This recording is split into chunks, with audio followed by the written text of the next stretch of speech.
Let's do some arm bars. So, I'll tell a quick little story. Long time ago, like maybe 2012, 2011, something like that.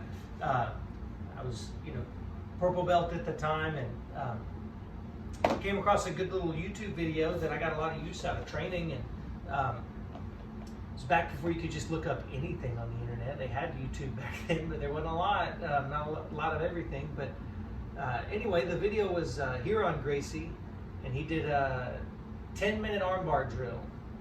And during that 10-minute armbar drill, I don't remember what the magic number was at the end. It was something like 146 or something like that, arm bars that he did in the middle of this 10-minute drill. And probably there's a lot of valuable things I learned off that. One, oh yeah, you could just drill without stopping, and it definitely takes a partner that's used to the, that'll tolerate it, so it kind of requires two drilling partners to work well together. But what I really got out of that was about every 5 to 10 reps or so, he would shift and do a variation on the arm bar.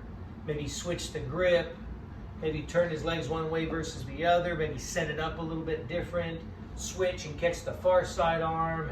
And there were many of those little details that improved my arm bars from the mount tremendously, because I would, grab these little details and just add them in. And sometimes whenever I would hit a roadblock, I could shift to one of those other details. And so it was like a dump of information, of knowledge right there on the arm bar. And that's somebody that's telling how many arm bars he's done in his lifetime, but anyway, so it's valuable info. So today I thought that'd be a good technique to talk about.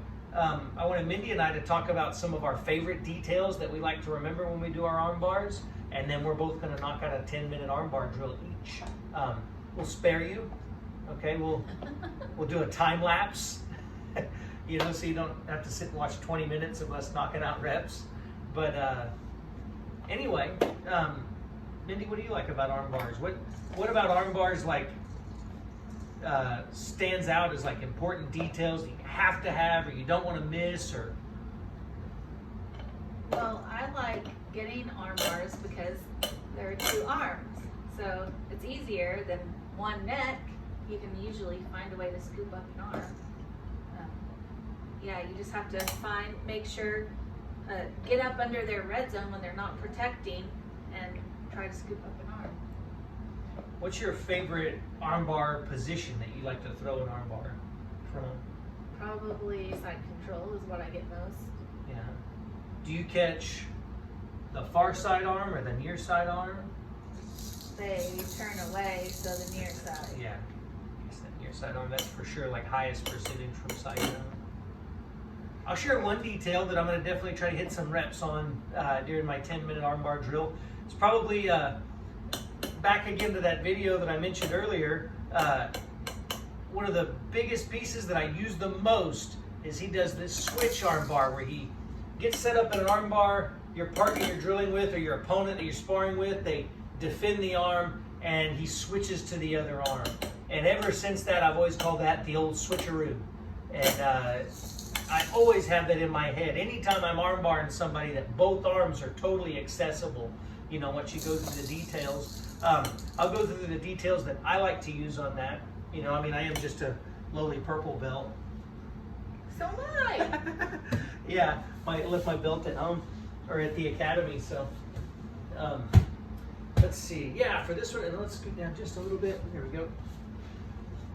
So from a mounted armbar, you pick your arm that you're going to attack, you isolate it, you adjust to get your hips up real close, you turn your hips, and I'm setting up, some people call this like an S mount, right, where my legs make this S shape, but I always call this armbar mount.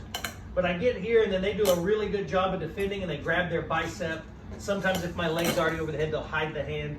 But here's what I'm going to do. I'm going to come in front, or in between the two hands, and I'm going to catch this elbow. Now, if I don't give a lot of pressure, they can just unwrap the arm and defend this arm. So what I do when I wrap it, I pull it in close so that their hand is still kind of stuck on this side of their arm. They can't reroute it on the inside. My hip blocks that elbow. And then now it's just simply adjusting my hips. My hips are under her right shoulder. I need to get them under the left shoulder. So I'll base, and I might make a couple of adjustments on this. I base, lean onto my hand, and then I pivot. When I pivot, I don't want to leave a big open space, so I pivot while sliding my foot. And then now my foot is under the shoulder, and I adjust and switch that to my knee. And then I slide my hip underneath, and then I can catch the armbar on the other side.